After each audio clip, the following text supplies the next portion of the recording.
it doesn't take us so long to get through this game that we end up overlapping the real world dates.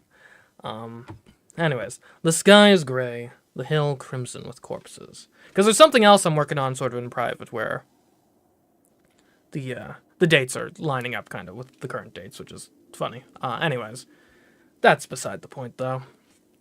The heavy clouds drift away, heralding the battle's end. I know this scene. I've seen it so many times now.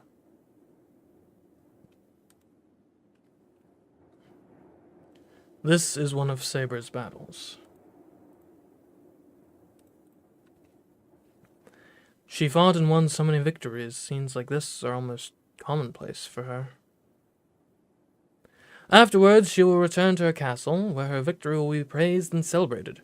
Then she will prepare for the next battle. This is just life for her. It is only one of the 12 great battles she fought. And so she does not truly remember victory so much as she just accepts it as a fact. I think she's misguided. This is not a dream. It's just a cold reality. Her past that can't be changed. The moment she drew the sword, she stopped being human. She took over for her father as a feudal lord and became a king with many knights. She was known as King Arthur and Altria. The life of the girl who once aspired to be a knight changed so radically. Now, was forced to end her life as she knew it, might be a better way to put it. In that instant, the girl who still had such childlike features ceased to be, and became the king of knights. She acted like she was the king's son. The ruler of territories and knights had to be male. Only her father and the mage knew the king was female. She covered herself in iron and hid that truth for the rest of her life. I don't know why I never realized the implications until now. As much public exposure as she had, she managed to pass herself off as a male the whole time?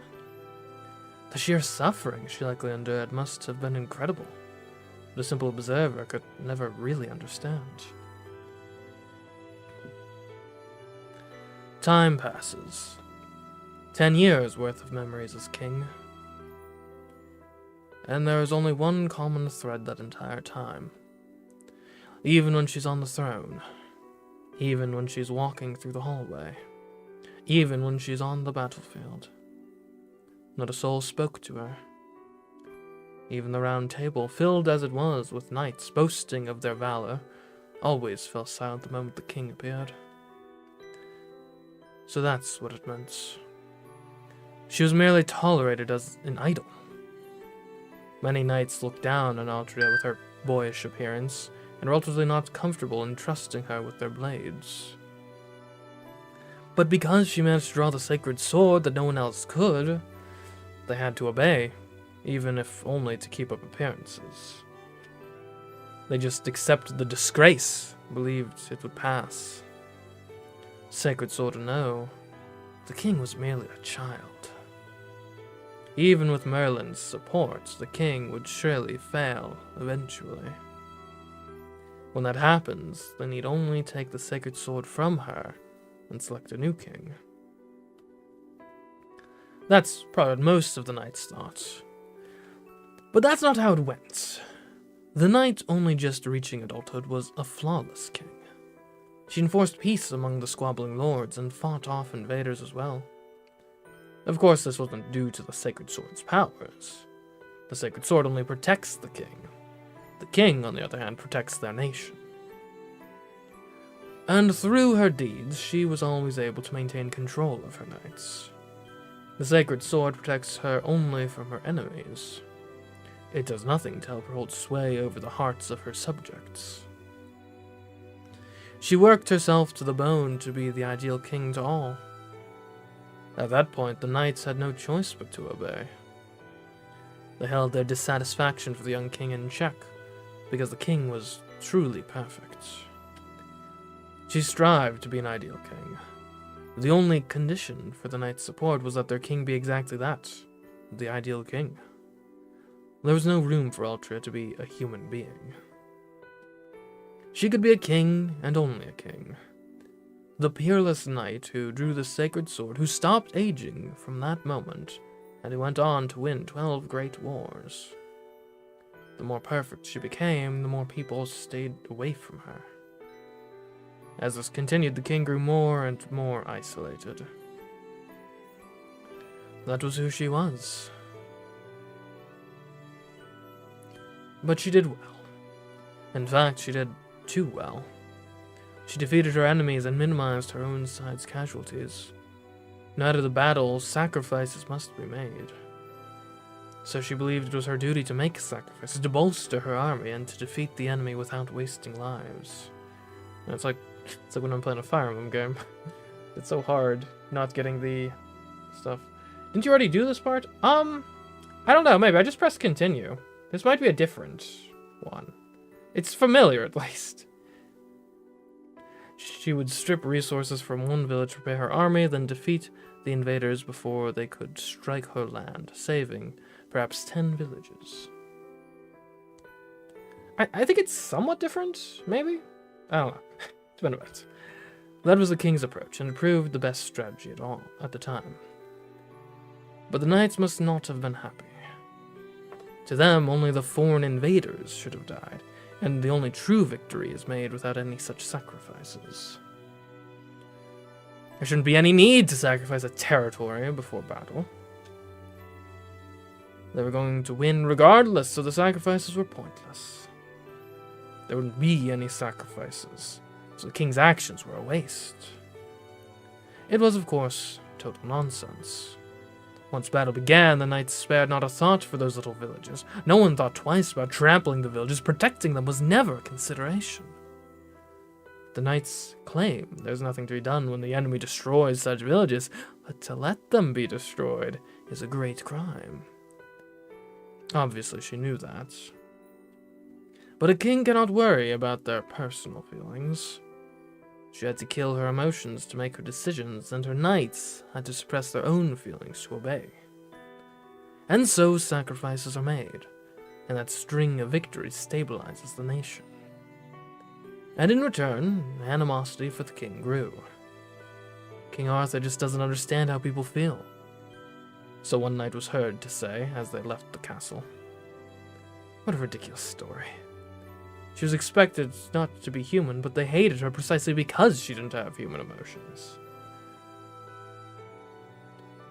The age of war continued. The animosity of the knights who had been dissatisfied with the king only grew more so after that knight left. They forced her to deal with every foreign and domestic enemy in hopes of pushing her over the edge. Collapse was imminent. If these many problems confronting the nation were never resolved, it would crumble. Even if all of them were to be resolved, what awaits is more of the same. But that did not concern the king. Even should she be abandoned, feared, or betrayed, she will remain steadfast, because she had long since made up her mind. She abandoned her emotions the moment she decided to draw that sword. This happened long ago. Knights from across the nation gathered to try to draw the sword from the stone, but none of them could do it, and the knights instead showcased their skill on horseback, eager to crown the best among them king. The knights flocked to the arena in droves. The sword in the stone lay outside, forgotten. From afar, it looked more like a festival. Even in the distance, the sound of valiant cavalrymen clashing is audible. The knights clashed in the distance, and the rock lay forgotten. What was going through the girl's mind as she stood in front of the rock? Before she realized it, an unknown mage stood behind her. Think before you take hold of that. He tries to stop her, for her own good. The moment you take that sword, you will cease to be human. He also warned her that many would hate her, that she would die a gruesome death. She must have been terrified. The mage showed her the future. He showed her the end she would meet if she drew that sword. No.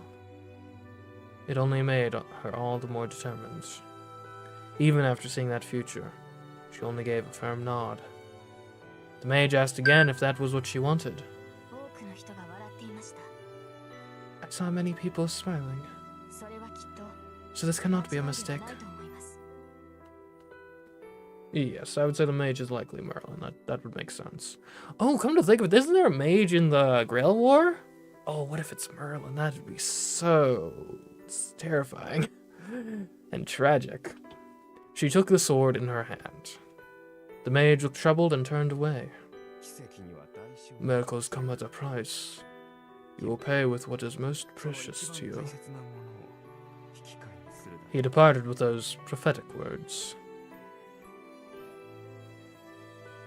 That's right.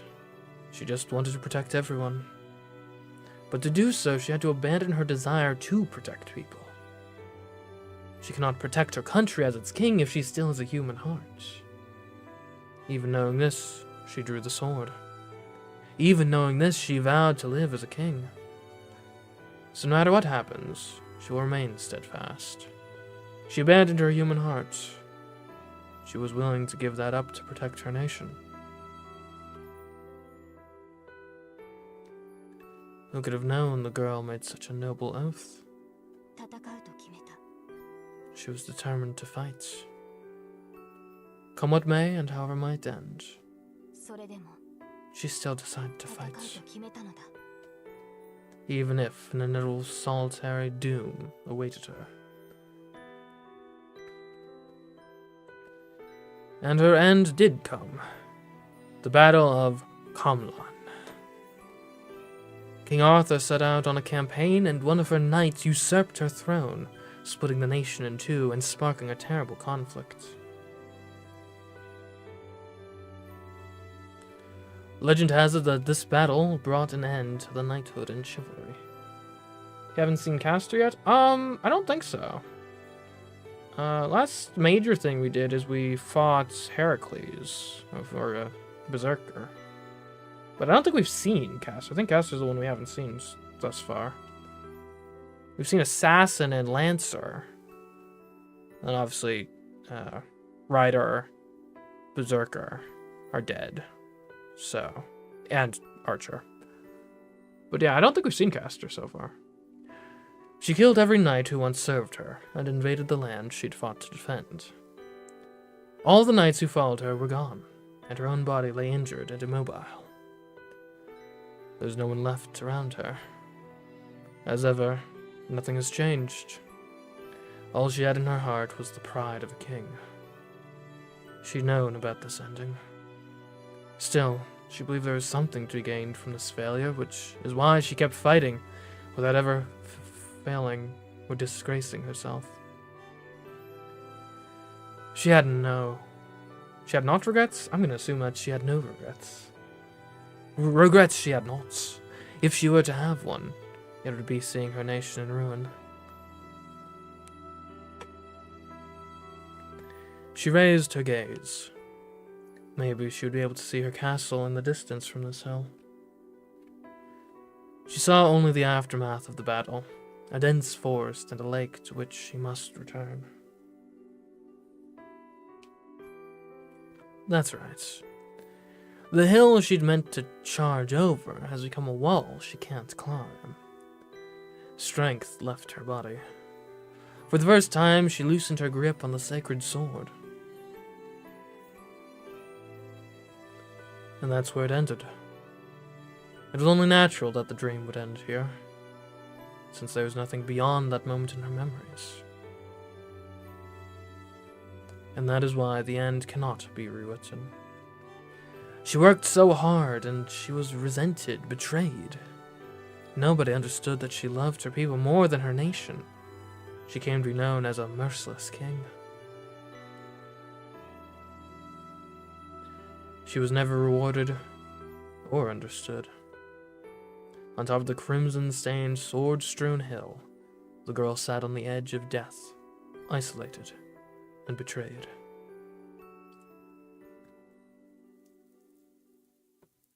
Yikes.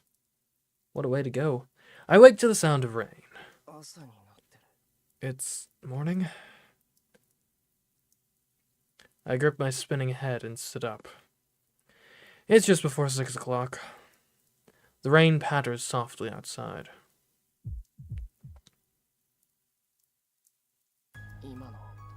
That dream I just had. No, there's no doubt about it. It was Saber's past. It was the end of her life a long, long time ago. Nothing can change it now. I grit my teeth. I can hear them grinding. I don't know why, but I'm so mad. Damn, what the hell was that? Just thinking about it pisses me off. Her past, the fact that she didn't think anything of it, me thinking the dream was nothing before. Ugh. I hate it. I don't even understand why, but it's making me angry.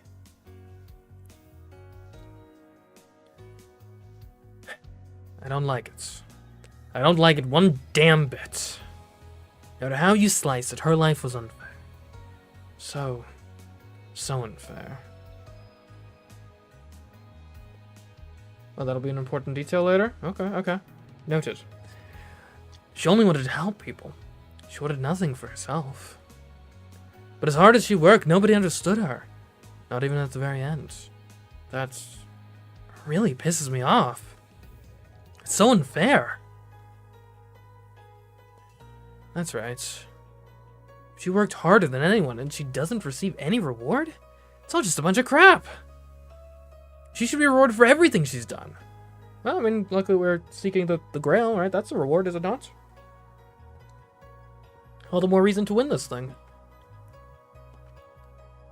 But how could that happen at this point? What, just tell her she did a good job? Do I tell her how wonderful she was? Of course not. Nothing so simple could do her justice. I know. There's only one answer.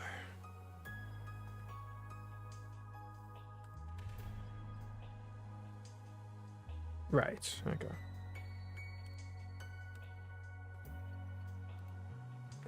That's right. If she's to be rewarded, the work she devoted her life to should be repaid. Ultra needs happiness to match all the battles she fought. But then what can I do? I'm out of ideas. I don't have any idea how to make people happy. I'm so useless at this kind of thing. My entire life I've wanted to be a champion of justice, but all I ever did was lend a hand here and there. I believed everyone around me would be happy if I just helped people. Or rather, I couldn't face myself if I didn't believe that.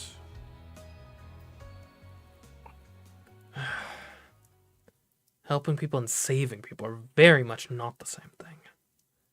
And if I don't understand the difference myself, I can't possibly reward Saber.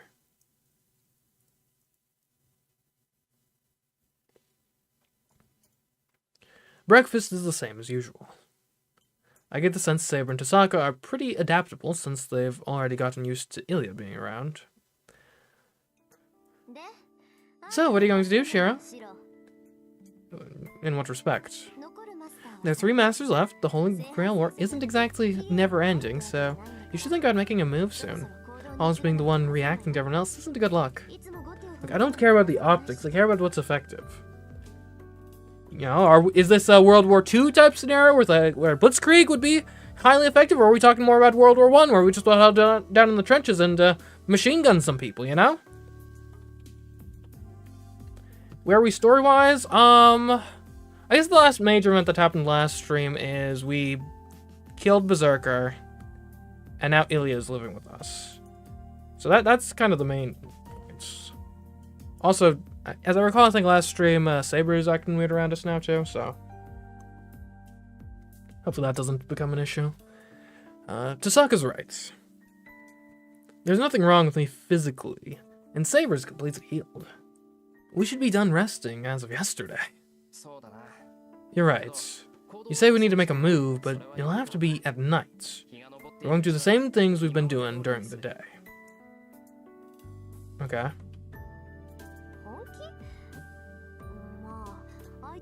Are you serious? Well, I guess it wouldn't do us any good if we just aimlessly wander around with no information at our opponents. So Saber's going to beat you up again today? I'm going to continue my sword training with Saber.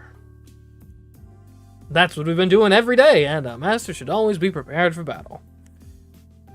I don't think you're wrong. But simultaneously, there comes a point where, you know, practice is over, and it's time to actually prep for game day, you know? I doubt NFL teams are having, like, a major practice session, you know, like, 30 minutes before kickoff, you know? Rin, what Shiro and I are doing is training, though you phrased it may cause misunderstanding. Well, actually, yeah, I'm gonna get beaten up by Saber in the morning, like usual.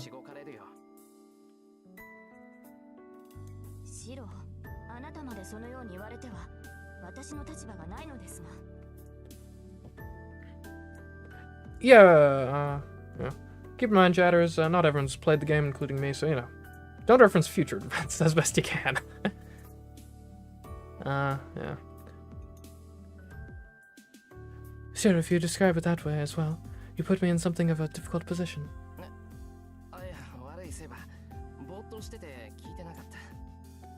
Yeah, oh, sorry, Saber, I wasn't listening.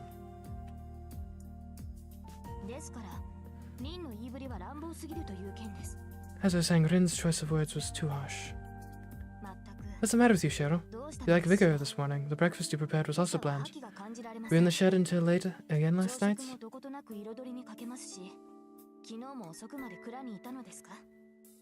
No, Sasu's not dead, but we have a scuffle with him where we both got away.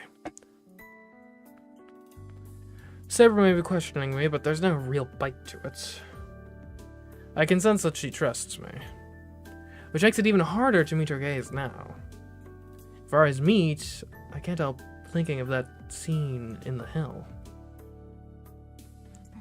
Fine, I will put some life into you later on. So we're going to be training in the dojo again today, alright?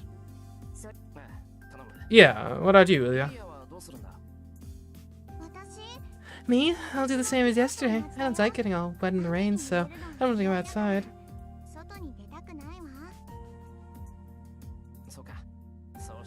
Got it, that's perfect. I'd rather you stay in the house since it's dangerous to go outside. Yeah, if you make bento again like yesterday, I wouldn't mind joining you. It seems like Ilya took a liking to the bento yesterday. I'm a little embarrassed that something so simple pleased her, but at the same time I'm glad to know Ilya enjoyed the bento I made. Oh, so it'll be exactly the same as yesterday. I'm going to my room. I have some things to look up. But come by in the afternoon. There's something I want to talk to you about. Are you researching something? Yep, I think you might have noticed, but something's been going on at Ryudu Temple since yesterday. I have not noticed. I've been collecting magical energy really diligently this whole time, but that stopped. Something's definitely going on. That would be in the energy using phase now. And I think that of the remaining masters, our biggest threat is the one at Ryudu Temple. I'll send out a familiar and try to find out what's going on inside. Then should you not focus on your investigation? I don't see any need for you to take time off to teach Shiro.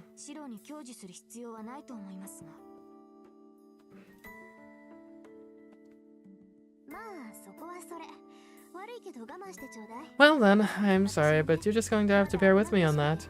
I'm still worried about Shiro, so I can't just leave him to his own devices.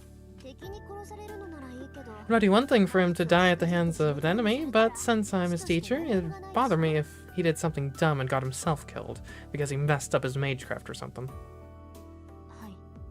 Yes, you are absolutely correct. Something must have been wrong with me. I do not know why I would have believed your lessons to be unnecessary. Oh, the reasoning there is pretty simple, but Best not to talk about it. Well, good luck with your morning training. She was pretty... What the heck was that?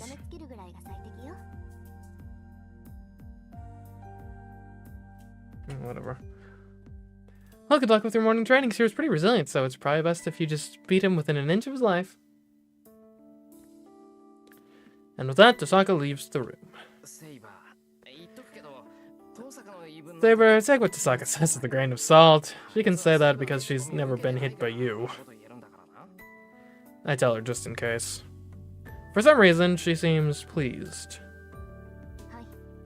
Don't worry, I know. I understand your body better than she does. Okay. She responds calmly.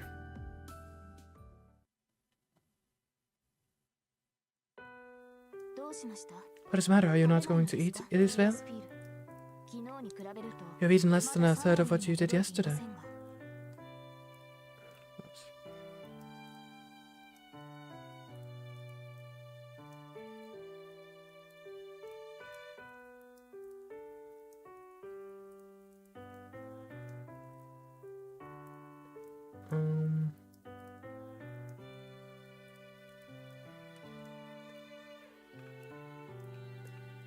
Wait, I think you got auto-modded due to your language there. Just so you're aware. Well, hello. Brothers Gora? That's a fun username. Anyways. You have eaten less than a third of what you did yesterday, right?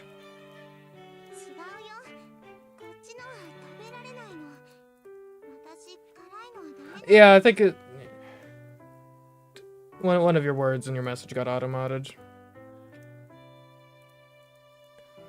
I just can't eat this. I can't eat spicy food.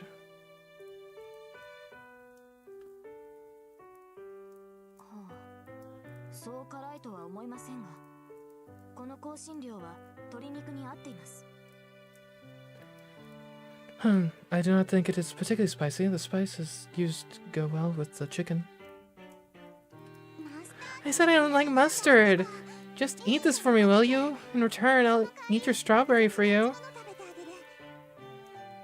Is that a good exchange? Strawberry for what? Like, I mean, honestly, I might take that deal. Strawberries are good, don't get me wrong, but you know, there's something primal about like some well-cooked, well-seasoned meat, you know?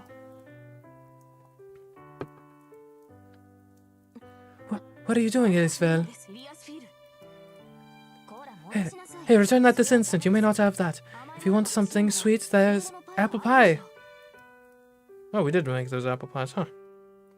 Ilya and Saber sit next to each other, bickering like two close sisters. It's just past noon.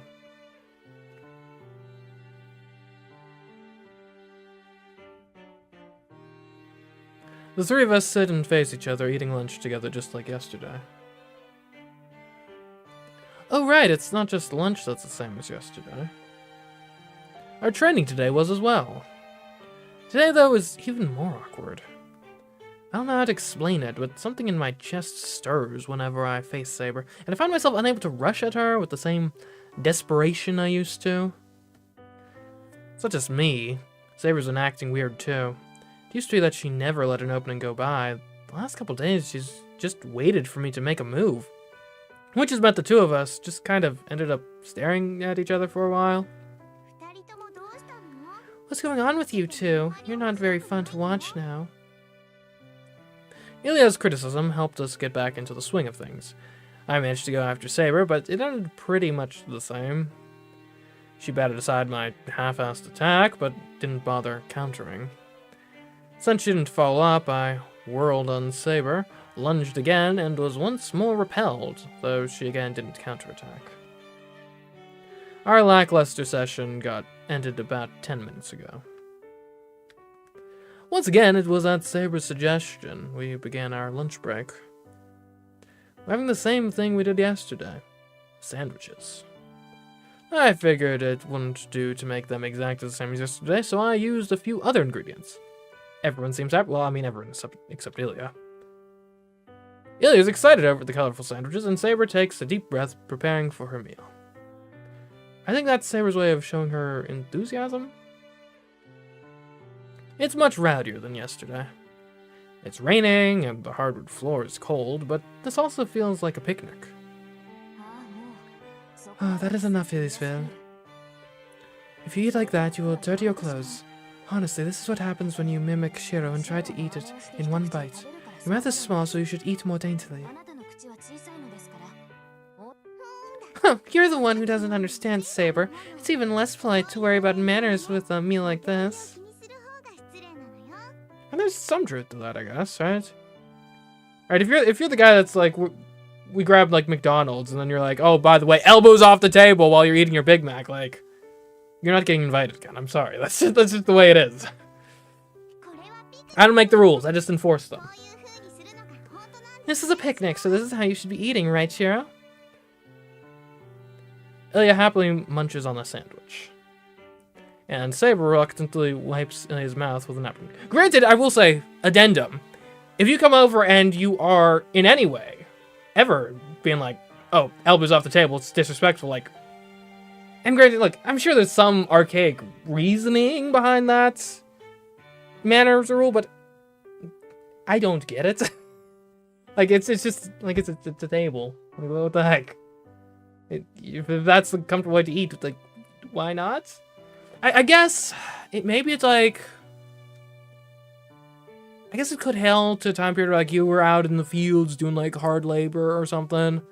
And then you get inside and your clothes are all dirty and we've got, like, a nice tablecloth on the table. And if you're putting your elbows all over the table, then that's probably where it comes from. Now you're getting the tablecloth dirty, which I'm going to have to wash later. Maybe. I don't know. I'm sure it has some interesting origin, but I think it's archaic and unnecessary now.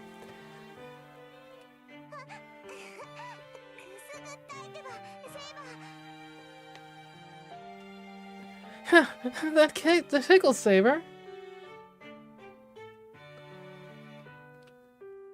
Well, I didn't see this coming. Saber and Ilya seem to have warmed up to each other.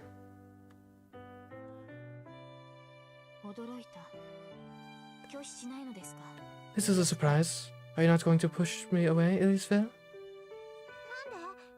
Why would I? I love when people are nice to me. Yeah, if anyone else tried to touch me, I'd kill them. But Saber's pretty, so I'll allow it.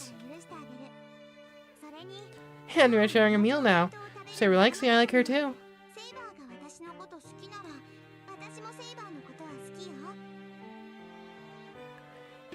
It's so simple for Ilya.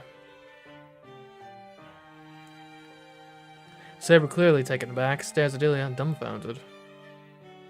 Even I, just a spectator as this unfolds, am caught off guard by Ilya's smile. What, you don't think this is fun, Saber? Oh no, I don't. I'm having tons of fun. It's raining outside, this place is so simple and bleak. Hey, there's nothing here that I've ever wanted. Did she make it fun of my, like, Spartan lifestyle here? It's a dojo. It's not supposed to be, like, super well decorated. It's supposed to have, like, a lot of space for training. But just being here is fun. It's less nicer than being all alone. Are you not having fun, Saber? Yeah, I'm still kind of concerned that, like, someday we're gonna get, like, CPS or something showing up at our door and be like, oh, hey, by the way, we heard you kidnapped the child living in, like, the massive palace with, like, probably a bunch of staff. Could you hand her over, please? like, she must have, like, a lot of staff and stuff that are probably looking for her. Something in Ilya's smile must have struck Saber. Saber sighs deeply and looks back at her. She only has two? What? Nah, with that whole setup, with that whole, like, mansion, palace deal, there's no way two people are holding down the whole ship there. You would need two people, like, at bare minimum, just to clean all of the, like, bedrooms. That's before you're talking about, like, you gotta have a cooking staff, you gotta have a landscaping staff, you probably have a chauffeur, like, and again, I think you probably want more than two people to keep the whole thing, you know, to the level of cleanliness you would desire for such a fine place. And that's assuming she doesn't have any like guests or something that just kind of are chilling, or a retinue perhaps. Anyways, I don't know what. You're correct. I'm also enjoying being here.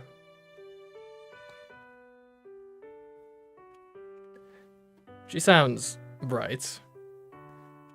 And then Saber smiles in a way I've never seen from her.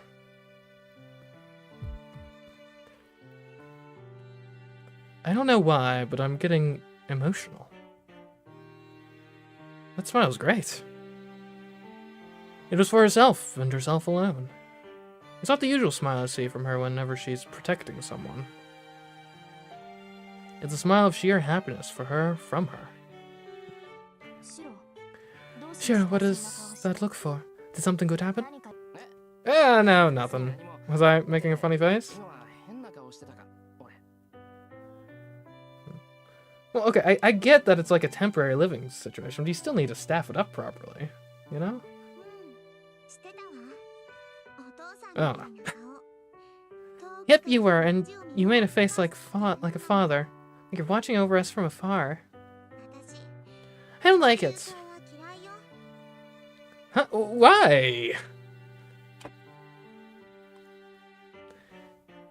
I don't understand what she's talking about, but I guess I was just smiling? I see. Well, something good happened, so I guess I didn't realize I was smiling. Huh, something good, was it?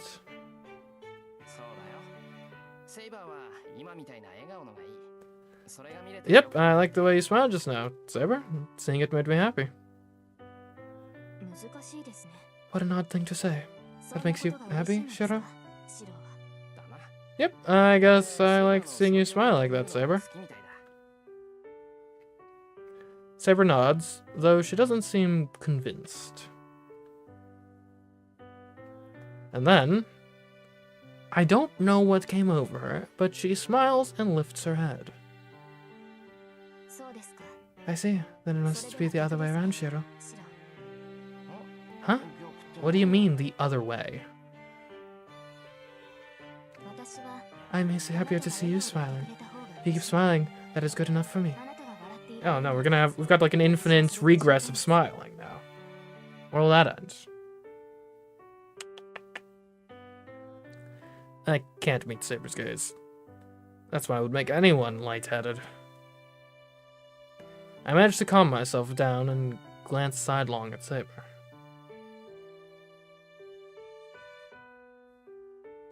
She calmly resumes eating her picnic lunch. Nothing to worry about there.